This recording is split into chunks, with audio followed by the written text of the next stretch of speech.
Assalamualaikum warahmatullahi wabarakatuh. Anak-anak, berjumpa lagi dengan Bu Evi di pembelajaran kelas 6 ya. Oke, sebelum pembelajaran kita mulai, kita berdoa dulu.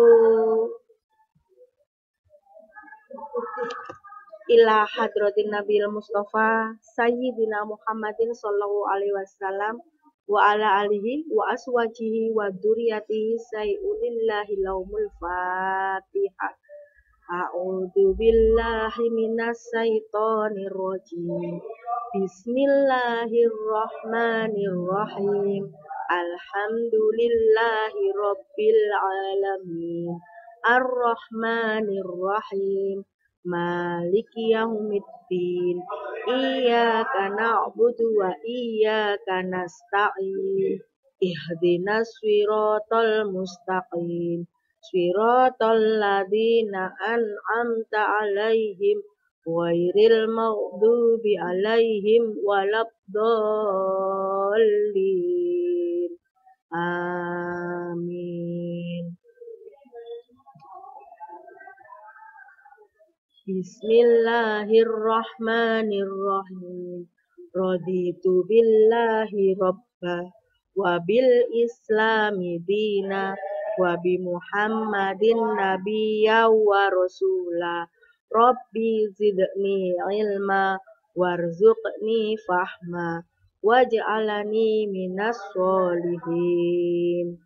Setelah kita berdoa, mudah-mudahan dengan barokah doa kita, pembelajaran kita hari ini berjalan dengan lancar dan apa yang disampaikan Bu Evi bisa menjadi manfaat buat kalian semua. Amin ya robbal alamin. Kita masuk ke pembelajaran ya. Sekarang kita belajar di tema 2 tentang persatuan dalam perbedaan. Subtema 2, bersatu kita teguh, dan kompetensi dasarnya yang pertama adalah memahami makna proklamasi kemerdekaan, upaya mempertahankan kemerdekaan, dan upaya mengembangkan kehidupan kebangsaan yang sejahtera. Kompetensi dasar yang kedua, menelaah persatuan dan kesatuan terhadap kehidupan berbangsa dan bernegara, serta dampaknya. Dan kompetensi dasar yang ketiga, menganalisis cara hidup makhluk hidup menyesuaikan diri dengan lingkungan. Yang pertama adalah manfaat hewan dan tumbuhan bagi manusia. Yang pertama adalah manfaat tumbuhan dulu ya yang kita bahas. Manfaat tumbuhan bagi manusia adalah yang pertama sebagai bahan makanan. Contohnya apa? Contohnya buah-buahan dan sayur-sayuran. Kalian pasti setiap hari makan buah dan sayur kan? Contohnya ada wortel, tomat, mangga, apel, stroberi, kangkung, bayam. Itu termasuk contoh buah-buahan dan sayur-sayuran yang bisa kita konsumsi setiap hari. Kemudian manfaat yang kedua adalah sebagai bahan sandang. Contohnya adalah kapas yang dapat digunakan sebagai kain katun. Dan yang ketiga adalah sebagai bahan bangunan. Apa contohnya tumbuhan yang dijadikan bahan bangunan? Yaitu adalah jati dan mahoni. Kalau orang tua kalian sedang renovasi rumah atau membangun rumah, pasti menggunakan bahan-bahan dari kayu ini. Nggak hanya jati dan mahoni sih, masih ada lagi sengon juga bisa digunakan sebagai bahan bangunan. Kemudian bisa juga digunakan sebagai bahan obat-obatan atau biasa dikenal dengan toga. Apa singkatan dari toga? Yaitu tanaman obat keluarga. Contoh tanaman yang bisa digunakan sebagai obat yaitu daun kumis kucing. Biasanya dijadikan obat oleh Bapak Ibu kita sebagai obat alternatif selain obat dokter ya. Akar alang-alang bisa mencegah panas dalam. Biasanya sering kita jumpai di iklannya Adem Sari. Dari akar alang-alang, jahe, daun sirih. Itu bisa digunakan menjadi obat. Kemudian tumbuhan juga sebagai penghasil minyak atsiri. Contohnya kayu putih dan serai. Kalian pasti mengenal kan minyak kayu putih? Nah, dinamakan minyak kayu putih itu karena terbuat dari sari pohon kayu putih. Dan ada serai. Serai itu biasanya digunakan sebagai minyak yang bisa untuk mencegah gigitan nyamuk, ya, serai. Kemudian manfaat tumbuhan juga bisa sebagai bahan baku industri. Contohnya adalah kelapa sawit dan karet. Kelapa sawit digunakan sebagai bahan baku industri, yaitu minyak goreng, maaf ya. Digunakan sebagai bahan baku minyak goreng.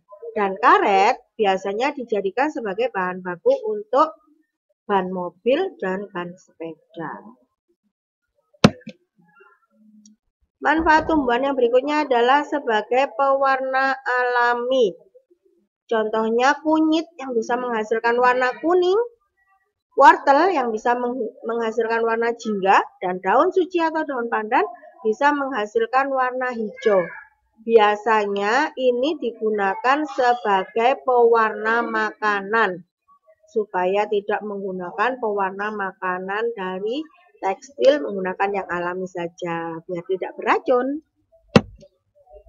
Yang terakhir yaitu sebagai penghasil penyedap makanan. Contohnya ada lada, pala, cengkeh, dan jamur. Jamur ini yang sekarang ini sedang naik daun sebagai penyedap makanan, pengganti dari MSG, ya. Selanjutnya adalah manfaat hewan bagi manusia. Yang pertama, hewan bermanfaat untuk penghasil bahan pangan. Contohnya adalah hewan-hewan yang bisa kita konsumsi sebagai lauk sehari-hari, yaitu apa? Ayam, sapi, kambing, dan ikan. Ya. Nah, di antara hewan tersebut biasanya bisa kita jadikan lauk teman kita makan sehari-hari. Yang berikutnya yaitu penghasil bahan sandang. Ternyata hewan juga bisa sebagai bahan baku pakaian atau kain. Contohnya apa? Bulu dari rambut dari biri-biri dan kepompongnya ulat sutra. Kalau biri-biri itu biasanya digunakan sebagai bahan baku kain wol yang digunakan sebagai jaket, pokoknya pakaian hangat, dan ulat sutra biasanya digunakan sebagai bahan bakunya kain sutra.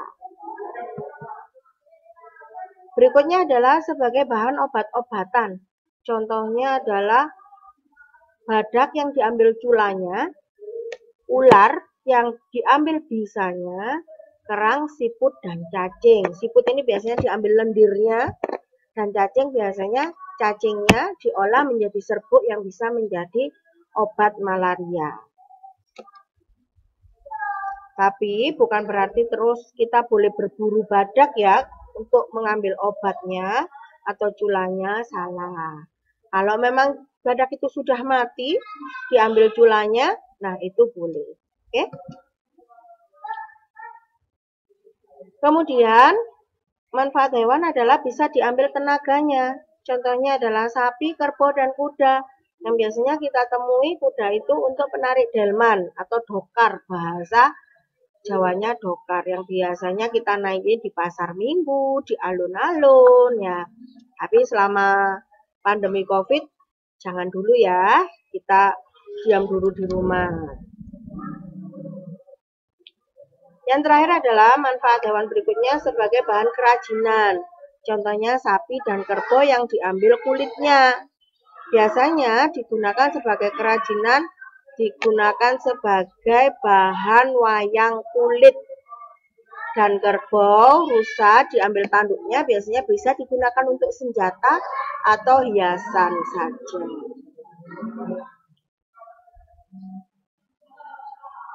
Sekarang kita masuk ke materi makna proklamasi bagi bangsa Indonesia. Yang pertama adalah sebagai puncak perjuangan bangsa Indonesia. Artinya puncak perjuangan melawan penjajah.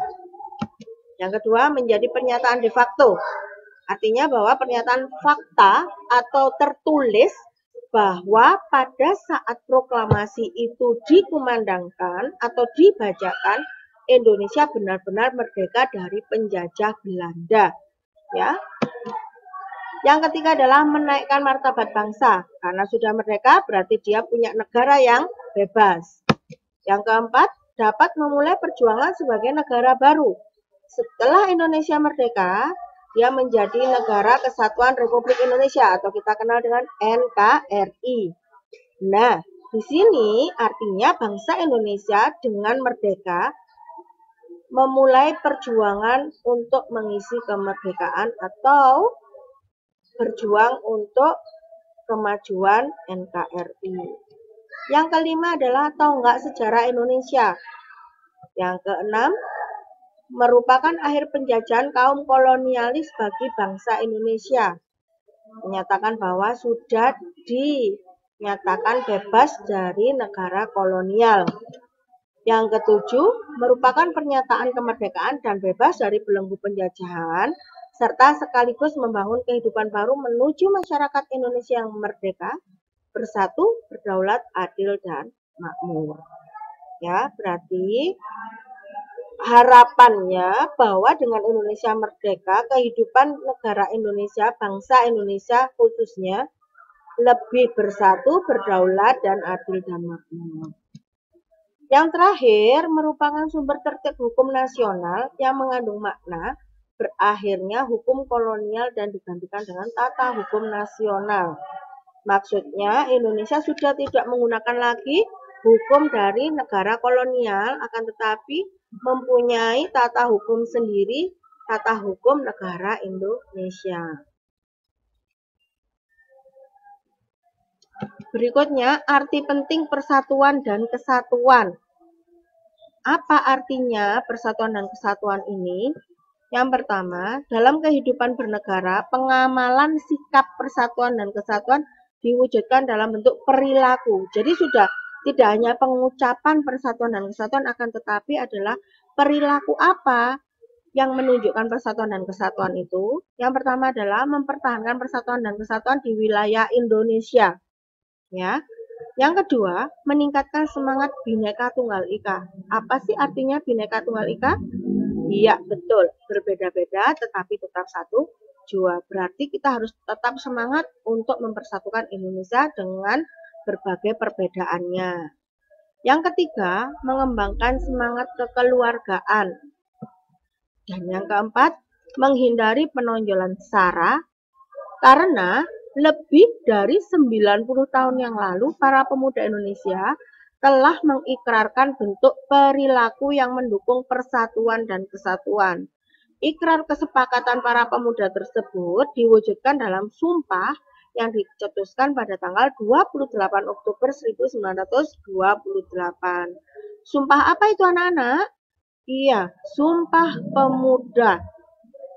Ya, tuh sudah jauh sebelum Indonesia merdeka, para pemuda Indonesia itu sudah mengikrarkan bahwa Indonesia harus bersatu dan harus menghilangkan atau menghindari SARA. SARA artinya apa? Perbedaan suku, ras, dan agama. Ya.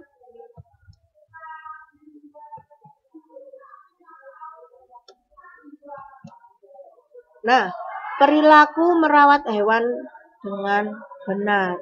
Banyak di antara kalian yang memelihara hewan, yang paling banyak adalah kucing, burung, ayam, bebek mungkin ya. Ada juga sih mungkin yang memelihara kambing atau sapi. Ini perilakunya yang harus kita perhatikan. Yang pertama adalah menyediakan makanan dan minuman yang cukup. Jadi jangan sampai kelaparan atau kehausan hewan ternaknya ya.